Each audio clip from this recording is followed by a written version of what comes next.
Fala pessoal, sejam muito bem-vindos ao Outspoken Market Podcast.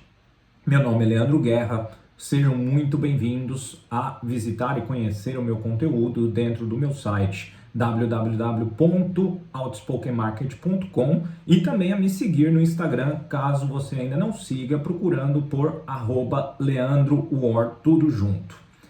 Hoje a vida encontra um meio, ou melhor dizendo, do inglês, life finds a way. Essa célebre frase dita por Dr. Ian Malcolm no primeiro filme do Jurassic Park. Ela tem toda uma história. E a história por trás desta frase, a vida encontra um meio, é uma referência e uma citação de Ian Malcolm, interpretado pelo ator Jeff Goldblum, que aparece durante uma conversa com o geneticista-chefe da InGen, Henry Hu, que era um dos responsáveis trabalhando dentro do Jurassic Park na engenharia genética dos dinossauros, que confirma que eles controlam os cromossomos atribuídos a eles para impedir a reprodução, tendo-os todos fêmeas. Dr. Malcolm, no entanto, responde com a frase clássica: a vida encontra um meio. Dr. Ian Malcolm não acredita que o plano dos geneticistas iria funcionar. E aí nós sabemos a história do filme, ele tinha razão. Às vezes, no mais sombrio dos tempos, as coisas se resolvem misteriosamente. Às vezes, até tentamos descobrir como essas situações se resolveram, mas não conseguimos descobrir exatamente como aconteceram.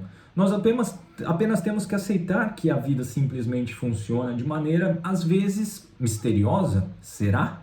Mas esse mistério tem um nome. E, de fato, a vida encontrou um meio. E essa foi uma mensagem, um conselho muito poderoso sugerido pelo filme, que nós não devemos brincar com a ordem da natureza ou com outros sistemas complexos além do nosso alcance. Sistemas como o clima, por exemplo, são regidos por muito mais variáveis que nós podemos imaginar.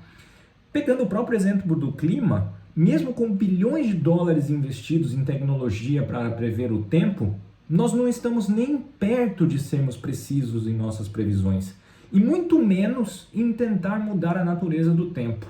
Se nós não conseguimos nem isso, que chance temos de abrir uma exceção dentro da própria natureza e de algo tão complexo quanto a biologia, por exemplo, que é baseada muito na física e no qual o seu único objetivo é existir e proliferar, reproduzir. O Jurassic Park é um filme baseado na teoria do caos. E abrindo aqui um parêntese, a teoria diz a respeito de sistemas determinísticos cujo comportamento pode, em princípio, ser previsto. Os sistemas caóticos são previsíveis por um tempo, de fato, e depois eles parecem se tornar aleatórios. A quantidade de tempo em que um comportamento de um sistema caótico pode ser efetivamente previsto depende basicamente de 3 fatores. Quanta incerteza você vai tolerar na previsão? Com que precisão o seu estado atual, presente, pode ser medido? E uma escala de tempo que é determinada pela dinâmica do sistema, que é o chamado tempo de Lyapunov. Alguns exemplos desse tempo de Lyapunov são, por exemplo, dentro de circuitos elétricos caóticos, coisa de 1 milissegundo, dentro dos próprios sistemas climáticos, que são na casa dos dias, ou em até escalas muito maiores como o sistema solar, e aqui nós falamos de milhões de anos. Esses sistemas caóticos e, querendo dizer aqui, a incerteza em uma previsão, eles aumentam exponencialmente com o tempo decorrido. Portanto, matematicamente, quando a gente dobra o tempo de uma previsão, a gente tem o quadrado da incerteza. Isso significa que, na prática, uma previsão significativa não pode ser feita em um intervalo superior ali a 2 ou 3 vezes o tempo de Lyapunov. Quando previsões significativas não podem ser feitas, nós humanos entendemos que o sistema é aleatório. Voltando ao raciocínio principal, fechando o parêntese, Pequenas coisas podem ter um impacto enorme e desproporcional no resultado final em um determinado conjunto de circunstâncias. Mas essas pequenas coisas não funcionam isoladamente. Elas vão causar outras pequenas coisas que vão acontecer, que causarão outras, que ainda causam outras, até que você obtenha uma avalanche, uma cascata de eventos que resultam em algo muito maior do que seria esperado. Portanto, a conclusão que nós chegamos é que o universo é fundamentalmente imprevisível.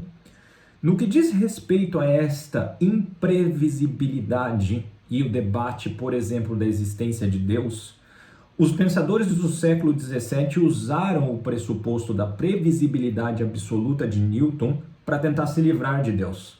Se o universo é completamente predeterminado e previsível de acordo com as leis da física, então nós não precisamos de Deus. Eis que a teoria do Big Bang apareceu, o universo provavelmente nem sempre esteve aqui, as leis da física chegaram ao universo decorrente da existência do Big Bang, e agora a gente tem um problema. De onde vieram as leis da física? De onde veio o Big Bang? E assim por diante. A teoria do caos e a teoria quântica entraram em cena no século XX, e esse foi o fim da previsibilidade. Então, me segue na lógica aqui, não se perde. Se um universo previsível parece significar que Deus não existe, então, em um universo imprevisível, pode significar que Deus existe. A vida encontra um meio é uma expressão biológica dentro dessa teoria do caos. Os cientistas dos laboratórios do Jurassic Park supuseram que tudo era bastante newtoniano, que eles poderiam controlar o resultado de suas experiências e assim manter o parque e os dinossauros sob controle para que as crianças pudessem vê-los em segurança. Sem entrar em todos os detalhes do filme ou não, a vida realmente ali encontrou um caminho. A teoria do caos foi validada, não que ela realmente precisasse ter sido. E o Dr. Ian Malcolm tinha razão. Nós deveríamos levar muito a sério todos esses acontecimentos que nós estamos presenciando no momento e todas as evidências para respaldar as hipóteses ao redor de sistemas imprevisíveis, de vida tentando ser contínua e vida tentando ser criada artificialmente. Até os mais inteligentes de nós podem ser realmente burros. Essa é uma outra célebre frase dentro do primeiro Jurassic Park. No filme, essa reflexão sobre inteligência acontece através do personagem chamado Jay Arnold, que é interpretado ali pelo Samuel L. Jackson. O que ele discute é que pessoas inteligentes podem fazer coisas aparentemente maravilhosas sem avaliar as maiores consequências. Só porque você pode, não significa que você deveria. Essa é uma outra frase célebre que prefigura o diálogo A Vida Encontra um Meio de Ian Malcolm, que você até poderia dá-la como resumo do filme inteiro. A maneira pensativa e um pouco agitada, nervosa, que o Dr. Ian Malcolm fala isso no começo do filme, chega até a ser icônica, né? É uma idiosincrasia que é vista ao longo de outras aparições dentro do próprio filme. E é uma verdade dentro das nossas vidas. Outro ponto que Ian Malcolm colocou de maneira tão brilhante é: a vida não será contida, a vida se liberta, se expande para novos territórios e atravessa barreiras, dolorosamente e talvez até perigosamente.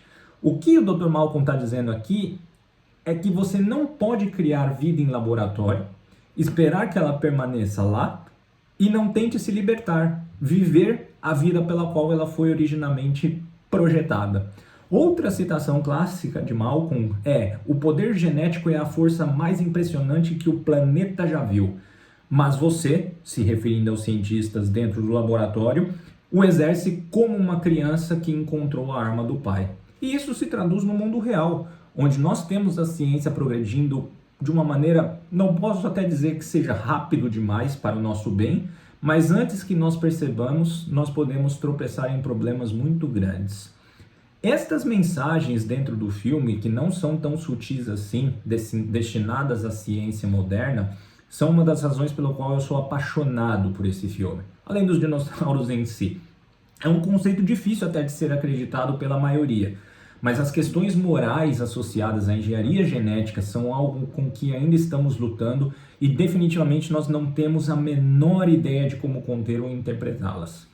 Ian Malcolm, embora às vezes pareça um homem meloso lá dentro da jaqueta de couro, é na verdade a voz da razão ao longo de todo o filme. É ele quem entende a escala de risco em que Hammond, que é o fundador do parque, está trabalhando. E ele sabe que a vida vai encontrar um meio. E ele só sabe que, eventualmente, esse meio não será apenas por meios pacíficos. E o mesmo é válido para as nossas vidas. Nós não podemos ser contidos. A vida se liberta e se expande. A vida encontra um meio. Muito obrigado, pessoal. Espero que vocês tenham curtido esse episódio.